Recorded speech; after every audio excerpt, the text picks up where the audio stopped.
إن الحمد لله نحمده ونستعينه ونستغفره ونتوب إليه ونعوذ بالله من شرور أنفسنا وسيئات أعمالنا من يهده الله فلا مضل له ومن يضلل فلا هادي له أشهد أن لا إله إلا الله ولي الصالحين وأشهد أن محمدا عبده ورسوله أما بعد إخوة الأعزاء ولي waxaan gudu jirnaa muxaadarooyinkii ku saabsanaa masaa'ilu ramadaan soonka masaa'il ku saabsan waxaynu ku jirnaa qaybtii aan hadlaynay waxyaabo soonka buriya iyo waxyaabo aan soonka burinin sidoo kale waxyaabo ay ka dhalan karta kafaaro waxaynu ku jirnaa gaar ahaan qaybtii aan hadlaynay waxyaabo gudaha u gala jirka oo aanan marin wadooyinkii caadiga ah sida sanka iyo afka soonka ma burinayaan ma burinayaan dhowr mas'alo arinta ku saabsan ayaan hore u soo aragnay waxaanu ka hadlaynaa mas'ala ah haddii ay joofku wax gaaraan oo ayna maraan maqaarka waa sida qofkii inuu qubaystay oo qubayskii uu qubaystay jirka hoose oo ka dareema ama in qofku uu isticmaalay saliidii jirka hoose ay u gudubto arintaas iyada haday dhacdo soonkiisii ma buriya mise ma burahayo waxay culimadu isku raacsan yihiin oo mutafiq u yihiin qofkii biyo ku qubaysto ee biyihii qabo waa jirkiisa hoose ka dareema soonkiisa inuu san buraynin sidoo kale waxay culimadu isku raacsan yihiin qofkii saliid marsado ee saliidii gudaha ay u gasho in soonkiisa uu san buraynin ee waxa soonku burina waxa weeye liihin culimadu ee wixii gudaha galo oo mara meelaha manfadka sida sanka iyo afka dhagahana waa ku soo darnay oo wixii dhagaha laga isticmaalana idana soonku way burinayaan dabcan waxyaabo waxa jira dhagaha loo isticmaalo oo gudahana aan aadeen sida qori oo kale ama bahaladan la isticmaalo markii ay dhagta cunto kuwa ayaga la isticmaalo qoriyaas ama farta dhagta la gelinayo arintaas iyada soonku ma burahayo mas'alo kale aan gudbaynaa oo ah cirbida oo isticmaalaya qofka sooman soonka maxay u dhibaysaa haday dhacdo qofkii inuu cirbid isticmaalo maxay cirbidaasi soonku u dhibaysaa cirbida walaalayaal laba loo kala saaraya mid yaani maragtay nafaqa oo yaani jirka wax u kordhinaysa mid aan nafaqa ahayn haday tahay marka cirbida uu qofka isticmaalay mid aan nafaqa ahayn waa sida macna cirbidaha loo qaato qalajiyaha ama yaani malaariga oo kale loo qaato cirbidaha qandhada jibinta oo kale loo qaato cirbidaha noocaasi ah soonka ma burinayaan ma burinayaan maadaama ay yihiin cirbida aanan macnaha u lahayn jirka wax nafaqa ah arintaasi waxa ka hadlay culimadii mucaasiriinta qaar kamid ah oo waxay yiraahdeen soonkan burinmaysi bay yiraahdeen cirbidan loo isticmaalaya jirka sida qalajiyaha iyo xanuun baabiya iyo wixii la midka ah oo aan nafaqana ahayn soonka ma burinaysi bay yiraahdeen xididha ka isticmaala ama muruqa laga isticmaala maadaama aysan iyadu xageeda ay ka iimaanina wax cunno ah oo ay tahay daawo kaliya soonka ma ku buray bay yiraahdeen oo waxayna dilaysan xujo ka dhiganayaan waxay yiraahdeen cunidna ma ahan cabidna ma ahan hatta ma laha bayra macna al-agli wa shurbi cabidda iyo cunada macnaheeda hatta ma wadato mana soo marin meelihii manfadka ahaa ee jirka wax uu gudbi jireen ama gudaha wax uu gudbi jireen oo ah sanka iyo afka qaybta labaad waxa weeyaan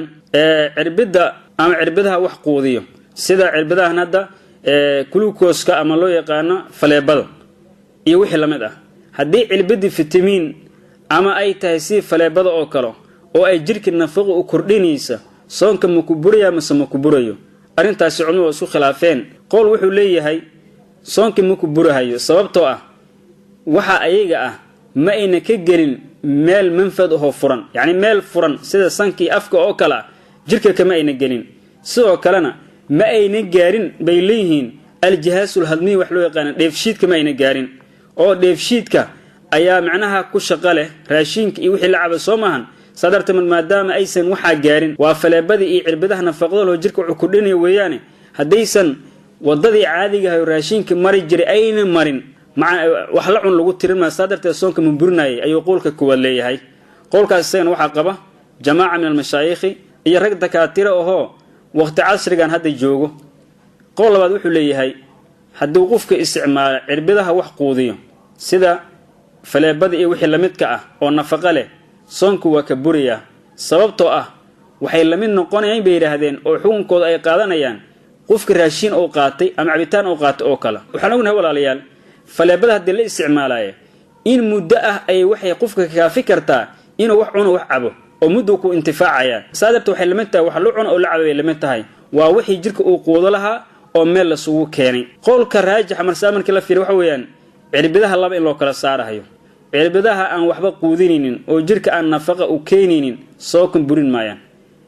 iyadoo ay wanaagsan tahay waliba in dadaal la yimaado oo aan la isticmaalin cirbidaha aan waxba quudinaynin sida malaarida oo kala iyo sida maxan qalajiyaha iyo wixii la midka iyo xanuun baabiyaha oo kala habeenkii kaliya in fiicanta la isticmaalo haddana haddii ay dhacdo qofkii inuu maalin u baahdo inuu isticmaalayo waxa raajix inaysan soonka burin waa cirbidaha jirka aan nafaqa u kordhinaynin kaliya in la isku daaweeyo loo isticmaalayo ama cirbidaha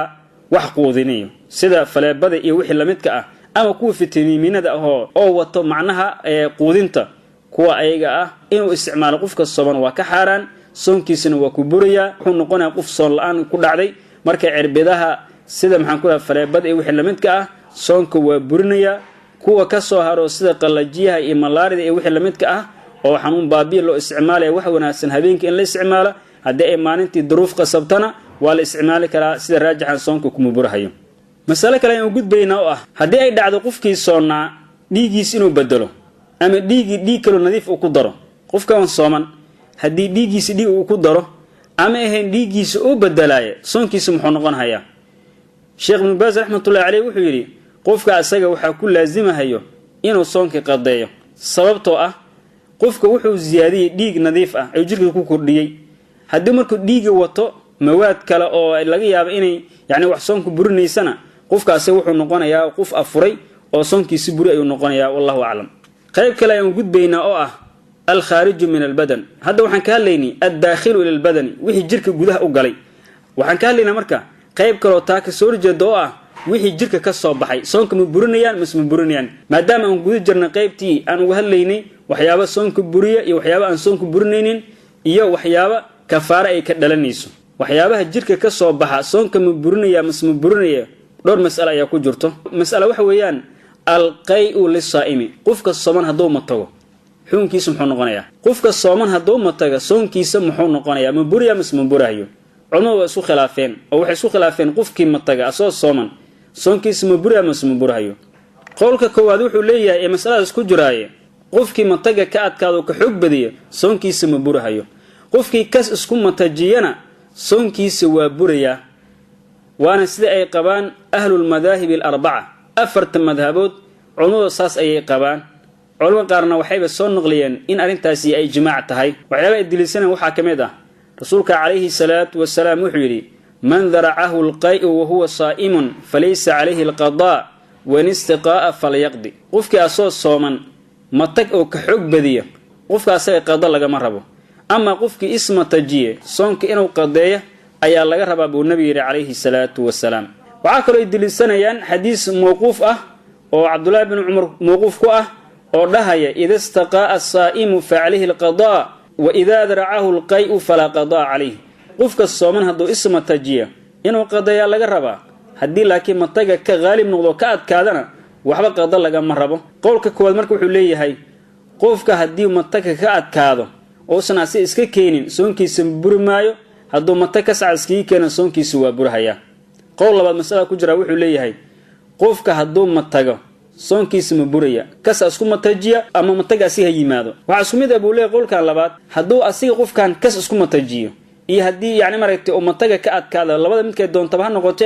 soonkiisa marna ma buraya waa bacdu salaf ayaa saasi qaba Abdullah ibn Abbas radhiyallahu anhu ayaa wuxuu yiri al-fidru mimma dakhala wa laysa mimma kharaj afurku wuxuu ka yimaadaa buu yiri wixii jirka gudaha u galo ee wixii ka soo baxa afurku yimaada buu Abdullah ibn Abbas radhiyallahu anhu wa radha waxay ku diliseen xadiiskii nabiga kaleeyhi salaam ee ahaa thalathun la yafdirna as-saa'ima saddex qofka sooman soonka kama buriyaan al-hijamatu wal-qay'u wal-ihtilamu qofka inuu isoo dhiig iska saara iyo inuu matago iyo inuu riyoodo qarwo xadiiskaasi sanadkiisa dacfi ayaa lagu sheegay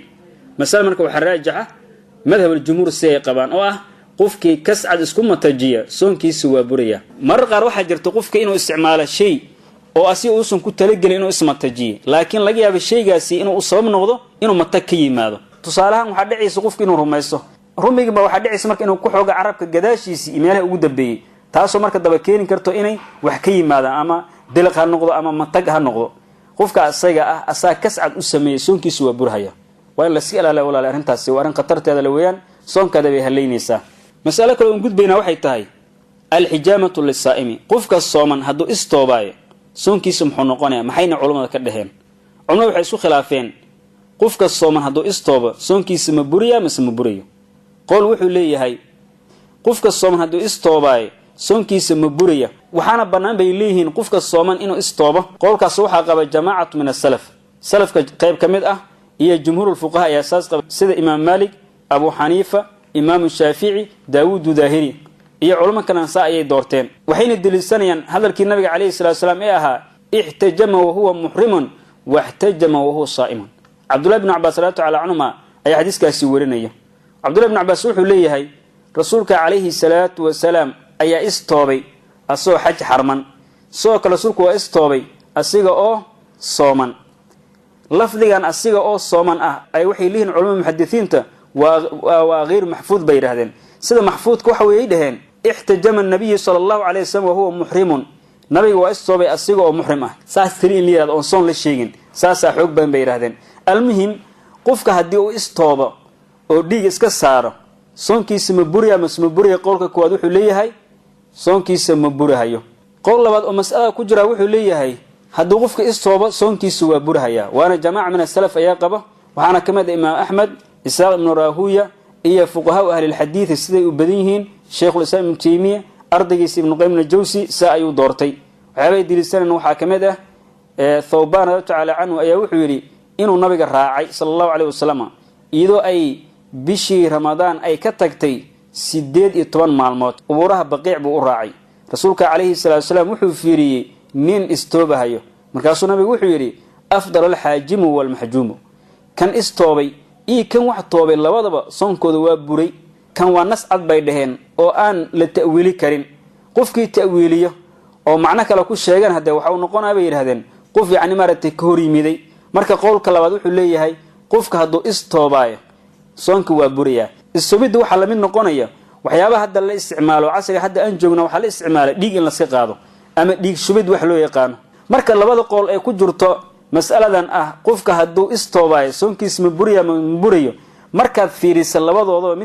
mid kasta daliilka oo wataay waa isku dhigmaan baa culimadu yiraahdaan culimadu waxay leeyihiin fuqaada labadan qowl daliilkooda isku dhigmaa waxa wanaagsan in la iska ilaaliyo istoobida hadaynan duruuf gaar aysan keenin si khilaafka iyo mushkilada looga baxo waa in habeenku uu la istoobaa mas'ala kale oo gudbayna wax weeyaan oo mas'aladaas raacsan haday dhaco qofkii inuu cirbad iskiga soo saaro dhiigi asoo istoobayn hadda waxaan ka hadlaynay dhiigiyo meel ku kuusan in qofkii yaani maratay shay isku toobo oo dhiigisa ku soo saara tan waxa weeyaan hadii qofku uu isticmaalo cirbad oo dhiig iska soo saarayo muxuu noqonayaa soonkiisa sida maxaan ku raadaa inuu xididka dhiig ka soo qaaday ama inuu qofkii dhiig intuu bixiyay oo qof kale dhiig ku shubay oo macnaha laba mas'ala isku jirta mas'ala waxa weeyaan qofkii inuu yaani maratay cirbad yar oo dhiig iska soo saaro iyo mid labaado ah qofkii inuu dhiig shubo oo cid kale dhiig ugu shubo soonkiisa muxuu noqonayaa dhiig la iska soo saarcaan waxa weeyaan waa cirqi am xidid oo horta la jaro ama la dilaaciyo weeyaan qofka nooca soonkiisa wuxuu noqonayaa culimadu isku khilaafeen qowl wuxuu leeyahay hadii qofka dhiig iska soo saaro sida cirbad yar oo dhiig iska soo saaray amaba dhiig buu shubay waxa weeyaan soonkiisa ma buray buu leeyahay qowlkaasna waxa qaba culimo badan waana aktharu xanaabina say u badan yihiin waxay leeyihiin culimada aan u arkin istoobida inay soonka burinaysaa kanoo kale min baabi awla waa inuu soonka burinin sababtoo ah hadiiba istoobidi oo soonku burinin cirbad yar wax la iska soo saarana soon ma ku buraya qowlkaas ayuu leeyahay ama culimada qabto istoobida soonka way burinaysaa waxay leeyihiin hadii qofka cirbad dhiig iska soo saaro ama dhiig uu ku tabarucuna soonkiisa waa ku burahaya qowl labaad ayaa mas'ala ku jira wuxuu leeyahay qofka soonkiisa ku fasahaadaya waa qofkii dhiig iska soo saaray qofkan dhiig iska soo saaray soonka waa ku burahaya waxaase ka duwan qofkii dhiig loo shubay asii soonka ma ku burahayo waa mas'ala inta la isku khilaafsan yahay waa jamaaca min al-hanabila ayaa saas qabto Sheikh Usman ibn Taymiyyah saa ayuu doortay mas'aladan ku saabsan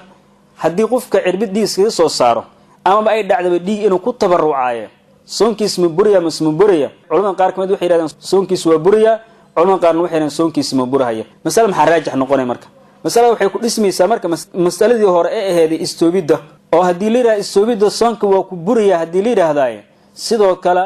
hadii qofka dhiig iska qaado ama dhiig uu ku tabarucana soonkiisu waa buraya waxay leeyihiin culimadu li'anna al-asl fi al-ahkam anha mu'allala ahkaamtu waxa asal u ah in la isku cileeyo mas'aladan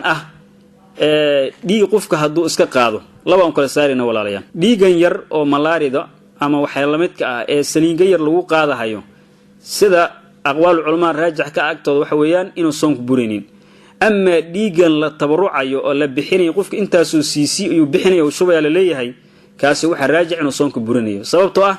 qofka ayaa waxa dhici karta inuu u keenaba yani caafimaad darro ama u baahdaba in biyo iyo cabitaan la siiyo sadarta marka waad ogtihiino dadku markay dhiiga shubayaan waxa loo diyaariyaa caana iyo wax qabow baa loo diyaariyaa si maxaa ku yiraahdaa hadii dhiiga laga shubo ay wax u dareemaan culays oo yani waxoogaa bal u dego qofku waxa dhici karta culays inuu soo kordho marka waxa wanaagsan marka inaadan dhiig ku tabarucin haday dhacdo inaad dhiig ku tabaruciisid soonka waa deynaysaa oo wax baad cunaysaa ka bacdi dhiig waad bixinaysaa maalintaasna waa iska qadaynaysaa wax ka faaran laga maraba wallahu subhanahu wa ta'ala a'la wa a'lam